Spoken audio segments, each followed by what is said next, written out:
had come into office on the back of not even having had a holiday abroad. That's putting it kindly, isn't it? Yeah, it's the truth. I'm sure if you rang up White House, they would confirm it for you. Yeah. But I said there was only one reaction shot. You know the expression reaction shot? You know, someone takes a picture of someone whilst they're being told something. And I can remember seeing the picture in the paper, and there was only ever this one shot that must have been licensed to umpteen newspapers, and a chap had walked up to George Bush, who was at a concert or something at a children's school. Yes. And there was George Bush looking just off of camera, and this guy goes up and whispers in his ear, allegedly to tell him that 9/11 has started. And there's this shock, and I thought, that's very interesting, because a quick reaction shot like that, probably, you know, you'd need to know it was coming. You'd need to have the camera ready. Well, I'm sure you yourself know that when the President of America, in fact, just as the Prime Minister here does anything, there are always official photographers. And one of your regular listeners is a professional photographer himself, and he could confirm how the media operates. Perhaps he'd like to give us a call. Shall we? Do you want to name him? To you again, 08704 20 20 20. We've got some other stuff to talk about today, and I just wondered, do you drive, Stuart? Yes. There was a recent suggestion, you might recall, that at peak travelling times, the hard shoulder on motorways could be used as an alternate lane for traffic. It's an interesting idea. Then you get to wonder, when where will those broken cars get planted until the emergency service arrives? As I said, it's an interesting idea. And we haven't mentioned ambulances yet. Yes, but deserves a lot of thought before it comes through. So how safe? On one hand, they want to ease the congestion, but as you said, there's no, and there's absolutely been nowhere for emergency services, and it probably cause even more. If it was thought through properly, they'd realise it was an extremely dangerous idea. There we are. I knew we would end in harmony. Of course we do, but I reserve my right to disagree with conspiracy theories about 9/11. Good to talk to you. Thanks for that, Stuart. Take it. Bye. Bye. You're listening to talkSPORT. I'm Mike Allen. We've got 20 minutes away from 2 o'clock. There was a little something I wanted to remind you about. It's the Champions League is back on talkSPORT, and we'll be bringing you coverage of all the British teams throughout the tournament. And today, from 7 o'clock this evening, Jim Proudfoot's at Stamford Bridge watching Chelsea with Werder Bremen, whilst Nigel Pearson and Alvin Martin are live at Eindhoven for a full match commentary of PSV v Liverpool. That should be interesting, because Liverpool have got to prove something, haven't they? I would suggest they have over their last appearance.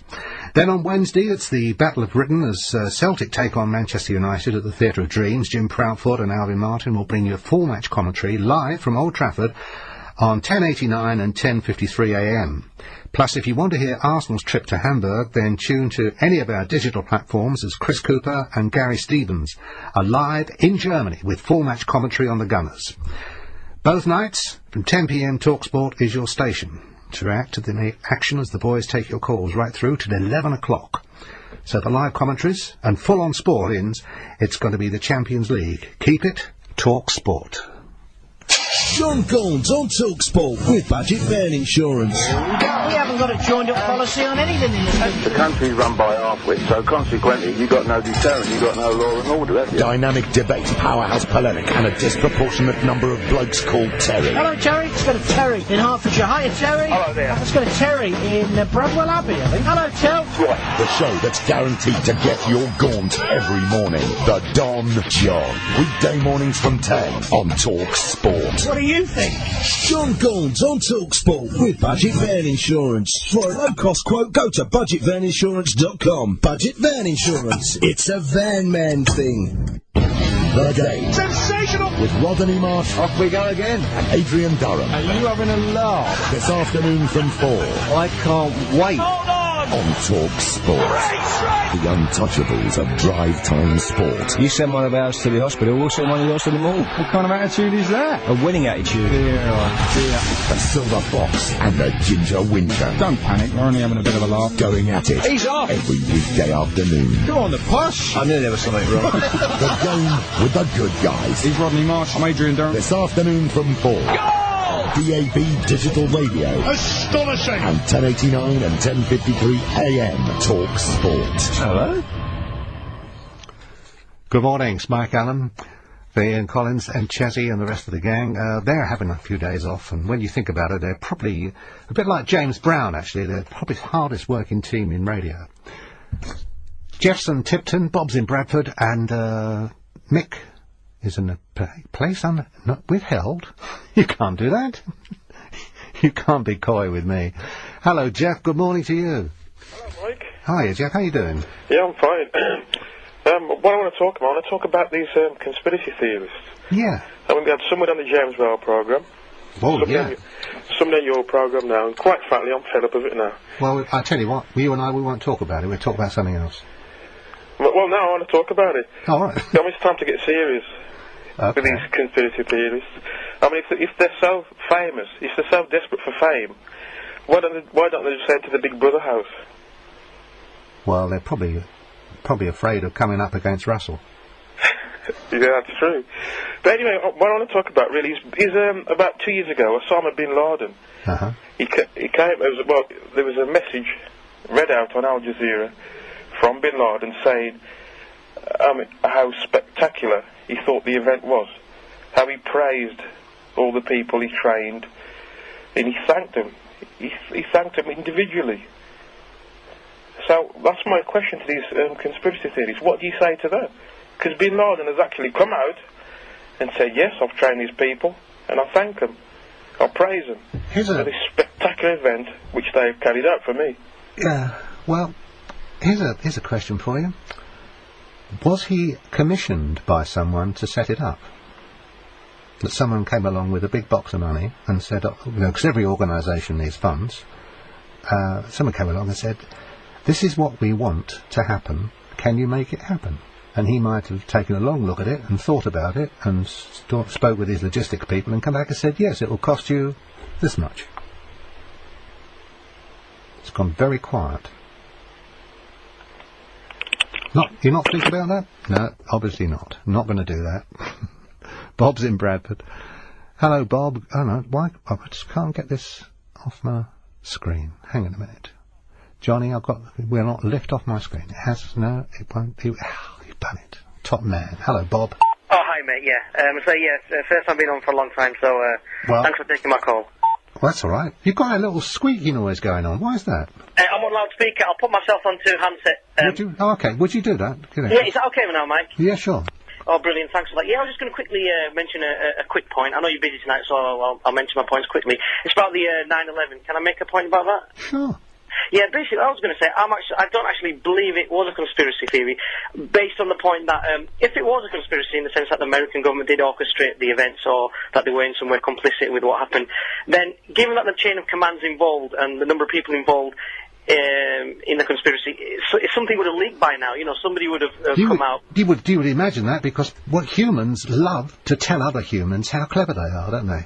Exactly, and something else is actually, related to that point. I was heard on the radio maybe a couple of years ago when there's a certain person, for example, to back up your point, he committed a murder and he got away with it, and but he told one person, and they were saying when somebody commits something and they've got away with it, or they'll always tell at least one person. Information always comes out. Yeah. Which, like you said, for that basis of that is human behaviour. Yeah. Especially if they're in a relationship with another person. And it's been around forever. I mean, I think my mother used to call it pillow talk. Right. It was an expression of its day, So, I get you. Yeah. So, you're absolutely right. Because the one thing that everybody's been talking about so far this evening, not that I've heard every call all the way through, but I've heard a chunk of it, is this big breakthrough in technology which could have made all this stuff possible. on that point, is this? I would say this. You'll hear people come on the radio, like on your show, and saying, "Oh, the way the towers came down is consistent with explosives or something." What people should do is they should actually then go to the website or read some of the books about debunking the myths and then make an opinion. Because the thing is, whatever you read on the internet, you can't take it as granted that it's true. So people will look into this, they'll listen to some of these theories about the conspiracy theory, but then go onto the websites or wherever or somewhere, and then look at the arguments which then debunk the myths, and then make an opinion. So some people all you can do this, but from what I've seen, I learned the commission did actually, You're breaking up a bit, Bob. I'm going to have to let you go. Don't you? Yeah. Okay. But thanks for taking my call. That's a pleasure. Thanks for making it. Talk Sport. 10:53, 10:89 a.m. 08704 20 20 20. The thing about conspiracy theories is it's something that reminds me of childhood. It does, actually. It reminds me of childhood in as much as, kids like to be just a little bit scared, don't they? They like to be frightened because it's a thrill that they're being frightened. And I wonder how much of that is in truth connected to people supporting conspiracy theories. Fortunately, in Temple Fortune, Nigel was listening and he gave us a call. Hello, Nigel, you're on TalkSport. Hi, Mike, how are you? Yes, I'm fine. I see it took Stuart to stir you, get you out. I'm going to Leeds. I'm going up at 4 in the morning, but it doesn't matter. So, what are you going to Leeds for? See the sunset? No, I've got some a job to do in Leeds and some other bits and pieces. What, as a photographer? Yeah, before I come back to London again. You must be very good. Someone commissions you from Leeds to go. Well, no, it's a new job that I'm doing from London to Leeds and coming back again. Cool. But you have to ask special rates for the drive. You're going to drive up and back in the day? I'm going to go on a train tomorrow morning. An early train, a 7 o'clock train. I'm going back on a train. I think about 2 hours later. I'll be there for an hour or 3 hours. It's 2.5 hours to get there, or 2 hours to get there. I'll be there for an hour and a half doing a job, and then come out on the next train. An hour and a half afterwards. We'd be very careful when you're watching out the window. You'll probably see yourself going up there. There I am. I'll be stoking the coal and the engine at the front. Yeah, I tell you, talking about trains, I know it's not why you phoned, but there was a story I saw the other day. As you probably know, the Channel Tunnel line has opened up Kent as a property speculator's dream because the travelling time is being reduced dramatically. So it's now possible to buy one of those huge Victorian or Georgian houses not too far from the sea, with about 5 or 6 bedrooms, and for a larger family that's a breakthrough, and still commute on a workable time zone on that fast train. Well, this is that there's no leads on the line, or it's not too hot. Oh, it's the wrong... the wrong sort. Stuck down there, won't you? Yeah. Can you imagine?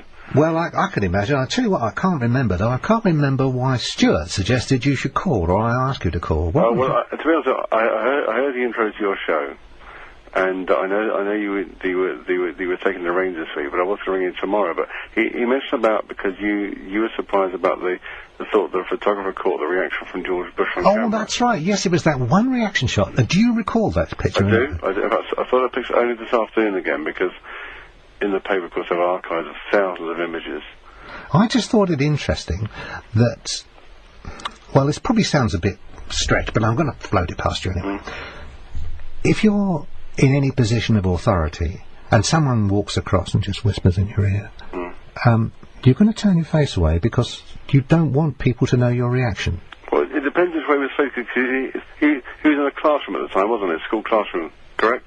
He was in a classroom, but he was in such a position that he wasn't in a crowd of people. There weren't any security people round him. Well, Stuart is actually 100% correct, and I'll tell you the reason why. First of all, which is unique for the American media compared to the United Kingdom media, that the White House has its own official team of photographers, which Downing Street doesn't. So wherever Bush goes, so the team of photographers go with him. Really? Yep, their own team of White House photographers. That's who all those people are in those huge not cars. Not all, exactly. They're all smugglers. Mini dark room, everything. That's a processing plant, the whole lot. But seriously, they got their own team of photographers, the White House. Now, in America as well as the United Kingdom, whenever the president, or in this case, our trainee president, the Prime Minister goes, we have what we call rota and photographers who do either on a rota or a pool basis. What will happen is that the Newspaper Publishers Association will be in touch with Downing Street. Downing Street will put out, for instance, a series of events where the Prime Minister will be attending to, which you can't obviously publish before it's going to be happening, because of course it's a secret diary that we would have. Let's say, for instance, that the Prime Minister is going to be attending King John V's School in Wembley tomorrow at 2 o'clock, as an example, okay? Mm-hmm. They will then put out a offer to the newspapers and to the relevant important news agencies to say that there is a position inside the school for 3 photographers, let's say 2 newspaper and 1 agency, and a position immediately inside the grounds for arrivals. And they would put out the bid to whoever wants to attend.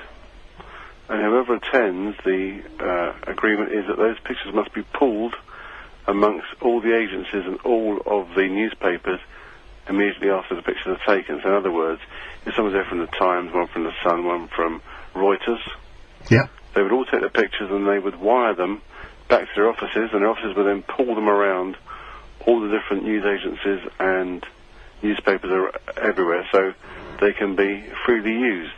And if it's a royal position, it's called a royal rota.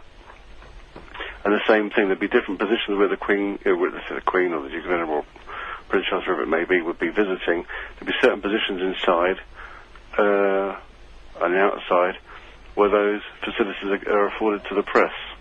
I like my theory better. Go on.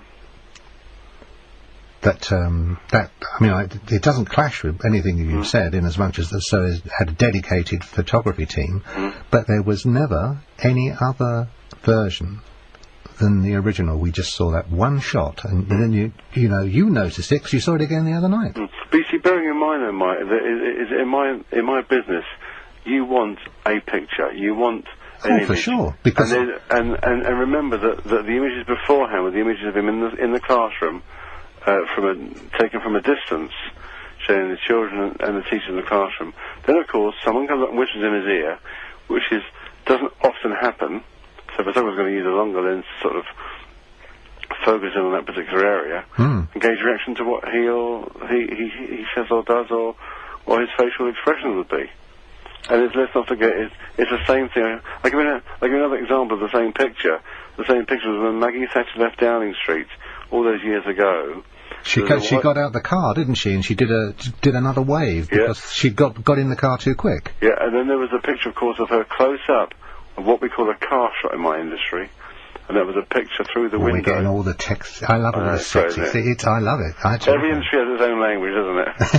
It does. Yeah, radio speak or whatever. But there was that classic image of the photographer who got the picture of her leaning slightly forward in the car with the tear in her eye. Do you remember that picture? Yes, iconic, isn't it? It wasn't luck, was it? It was iconic, and a car shot is not an easy picture. Let me tell you. No, it's very easy it's not difficult for you to set up, but you don't get that much time to set things up. But if you were talking about Margaret Thatcher, she'd obviously been trained in photographic opportunities. But if an example of a car shot, you get certain people arriving at a party, and the car's coming past, and you're having your camera at a certain angle to get the picture of the light going through the windscreen, through the side window without it reflecting back. And they're great. I mean, one of the most fantastic car shots of the last recent weeks is a picture of William with Kate Middleton, of course, only taken 3 days ago. That was lovely, wasn't it? Great picture, wasn't it? Well, that was about 3 I saw in the set, and which was mine. I bet you do. You would have that new Bentley, wouldn't you? Yeah. Then you'd get someone to drive you to Leeds. You could sit in the back and go to sleep. I'll be having my sandwiches on the way up, wouldn't I? You don't want to go to sleep on the train, because, somebody might come and rob you. Can you imagine I get off at the wrong station? Oh, dear. Can you imagine? Wouldn't that be terrible? Seriously, but he was right, Stuart. And if you go to the White House website, there's actually, I think, a section there. I can't remember. I haven't accessed this for a long time. There was a section about their photography team. Really? Yeah. And I know that you do have your own personal photographer, Mike. Yes. who's actually in the studio with you now, snapping away very, very quietly. And yes, he's composing a book. That's it, with his mic sort of, for an actual term you're using, is it phased down, whatever you call it now? Phased what? Is it phased down or something like what you call it now? So you can't pick up your, so you can't pick up his shutter going clicking away there. So. Oh, fader. Fader. Yes, phasers. I thought, hang on, this conversation, it's going on to talk about It's radio Star Trek. speak again, isn't it? It's all getting out of control. It's good to talk to you. And wish you well. Thank you very much. I'm looking after this for about a week or something, so call us again. Okay, thank you. Talk Sport, 1053, 1089. I'm Mike Allen. It's 0870 420 2020. Give us a call. We'll have a chat. That will be very good. We're talking about the hard shoulder and how clever is that idea of putting trucks and cars on the hard shoulder so they can drive up them during crowded times. I say it's fraught with bad vibes. News is next. That music's sounding very butch this morning. I think I can stand it. We're talking about conspiracy theories. We're talking about travelling times on the hard shoulder when there's peak traffic conditions on motorways. Hot question, how are the emergency vehicles going to get involved? You'll no doubt have the answer. 08704 20 20 20. This is Talk Sport. On 1089 and 1053 AM. I declare that the person elected Around the world. We need to build a bridge. Around the clock. What is moral about that? From the Sky News Centre. Talk Sport on the Hour News. The top stories from the Sky News Centre at 2. On 1089 and 1053 AM. Talk Sport. Do you know, I think a lot of the things you enjoy listening to on speech radio, it's just people talking about ordinary things that we come cheek by jowl with on a pretty regular basis. But I was in a lift the other day, and it was during the business of the Blair Brown debacle. And this guy I know very casually, said to me, he said, I suppose you'll be talking about this on the radio soon, he said forever. I said, I can see this going on, yes, for a few months, And he said something that I thought, I sort of thought that myself, but I never heard anyone say it.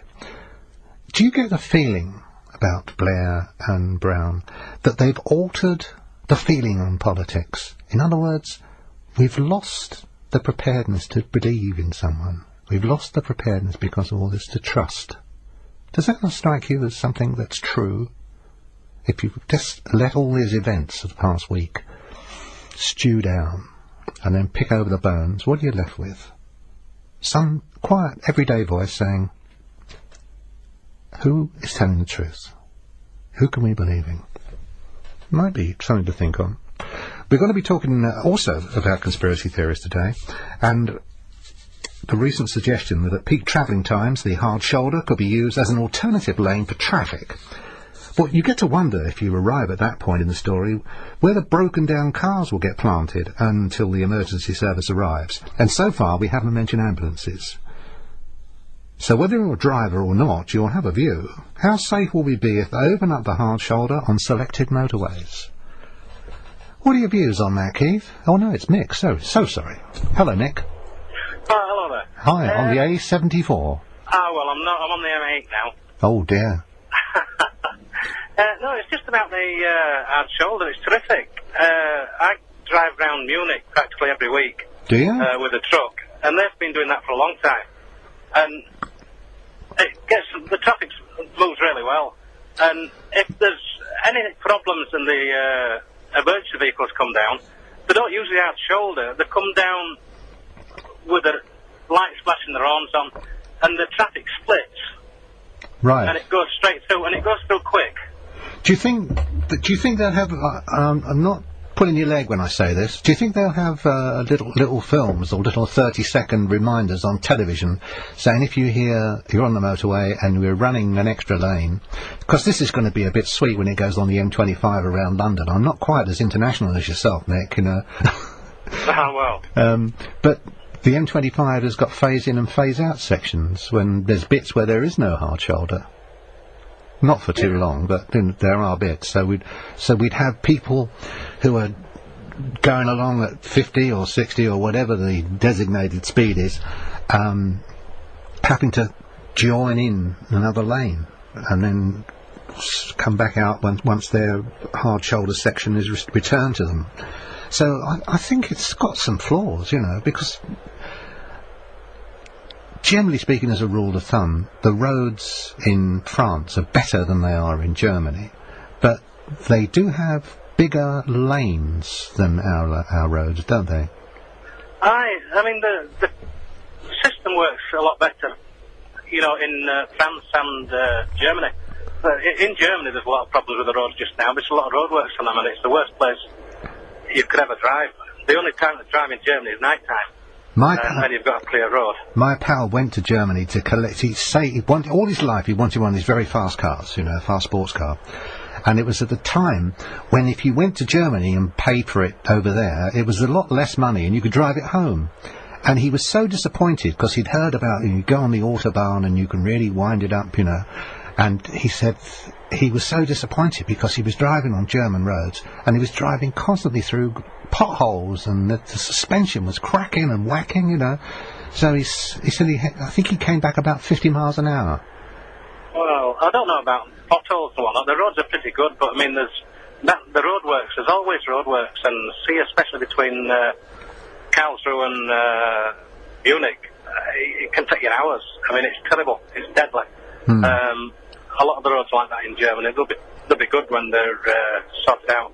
But as I say, the hard shoulder, that works. I don't know about the M25, but I mean, it doesn't matter how wide they'll make the M25. It still comes down. Keep filling it. Well, exactly, and if you look at the aerial pictures of it, they can stretch it out to 6 lanes each way, but it still comes down. The turn-off still filters down to 1 lane. Yeah. So. I don't know what we'll do with the M25. It's the worst. I think we should sell it to Japan. They've got roads, but they don't seem to go in a complete circle like the M25. I mean, like when you're coming into Munich, you've got the Autobahns coming together, and then they split off. You go onto a bit of road and you cut it off.